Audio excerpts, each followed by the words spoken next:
about Ms. Branch. I sent an email once or twice and email correspondence with her. She says that she doesn't want to be more specific with me, Port Orange Area News, until she does more research on it.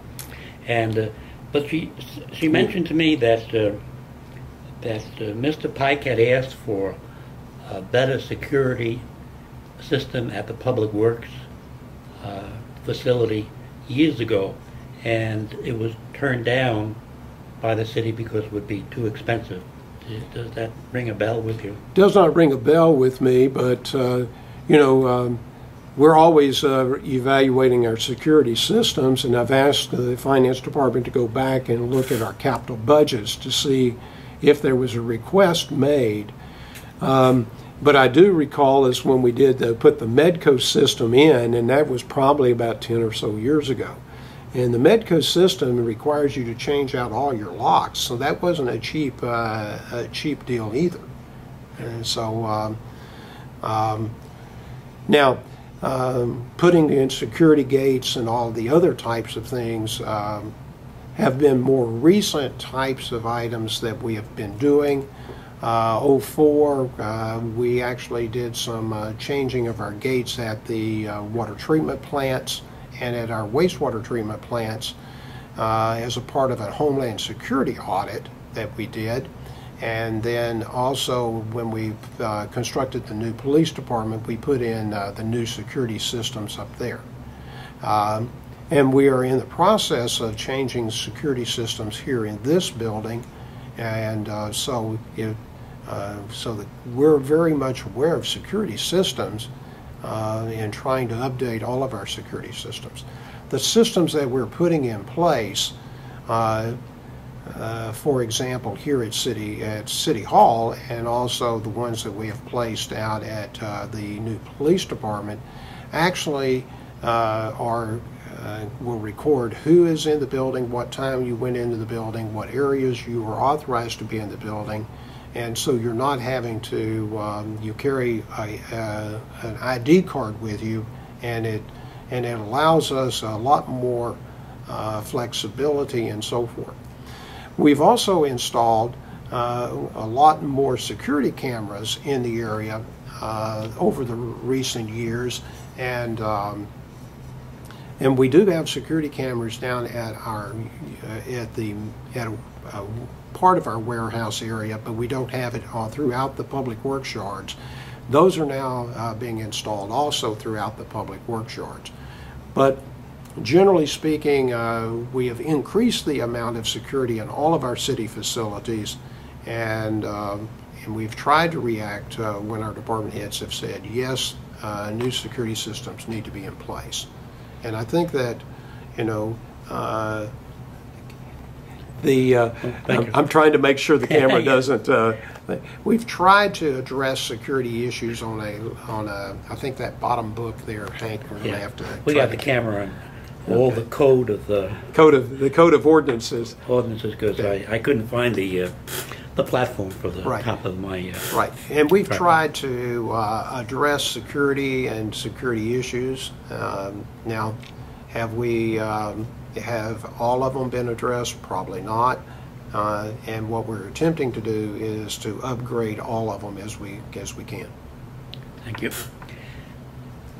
Let's talk a little bit about the fire department contract, not in details, but what do you think will finally happen with the fire department contract? There seems to be no movement to come to any kind of solution. Well, you got to go back. The City Council in 2010, March of 2010, actually resolved what's called resolution of contract. They actually resolved the contract. There were articles in dispute, and an impasse had been conducted and had been declared by the city. I had gone through the special magistrate processes allowed under state statute or required by state statute. The council then, sitting as the governing body, made the decision on the articles. And it's gone through several iterations since that period of time. The contracts were submitted to the members.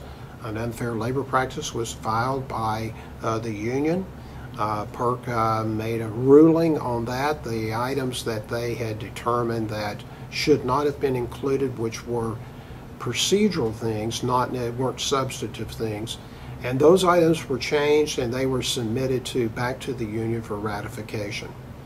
The union then, is my understanding, is that they had filed an appeal with the First District Court of Appeals in Tallahassee, and then, but that doesn't stay the order from PERC.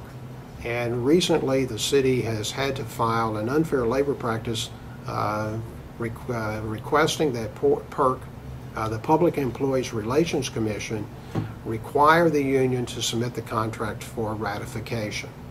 And on December the 22nd, the city received an order from the Public Employees Relations Commission ordering the union to conduct an election on that contract. That contract is, we've received notice from the union that they will be conducting a member meeting on March 13th and that the vote will occur on March 30th on that particular contract.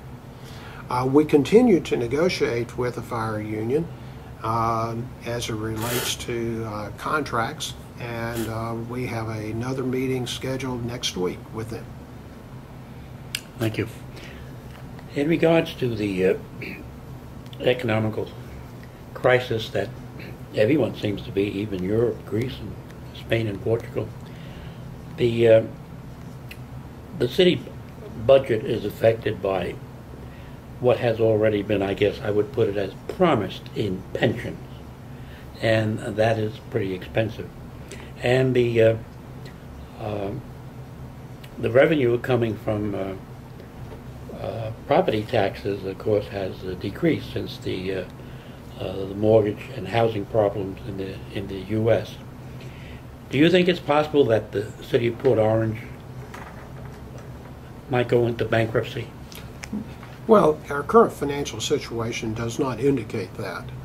The city council has really been very careful, and what they do is that they budget each year based on the revenue that they're going to receive that year. And because of that, they're not depending upon reserves, or they're not depending upon one-time revenue sources to keep the budget in balance. And so they have taken a very conservative budgeting philosophy and have applied it consistently over the years. And because of that, when the outside agencies are reviewing our financial situation, they have in fact rewarded the city for its budgeting approach, and our standalone bond ratings, for example, have now increased and not decreased during this financial period. And when you think about that throughout the nation, most people are seeing downgrades, not upgrades. And the city has been very fortunate that we've seen some of our water sewer bonds being upgraded and so forth. The other item that the council has really spent some time doing is looking at reducing the amount of debt that the city itself has. Although under any scenario that you look at, the debt ratios are very low for our city, but the council has spent a lot of time focusing on that, and the amount of debt that has been reduced over the past several years in the long term will have beneficial effects on our financial position. And so not only are they taking care of the short-term look, they're also looking at the long-term effects. Now, one of the items that it kind of been something that we did not anticipate was this extended long period of low interest. And because of that is that we've been able to take advantage of that and to refund some outstanding debt down to lower interest rates. And so not only are you seeing us reduce debt, you're also seeing us take advantage of the lower interest rates to get our bonds, our outstanding bonds, down at a lower interest rate. All of those have positive impacts on the city's financials. So, and the final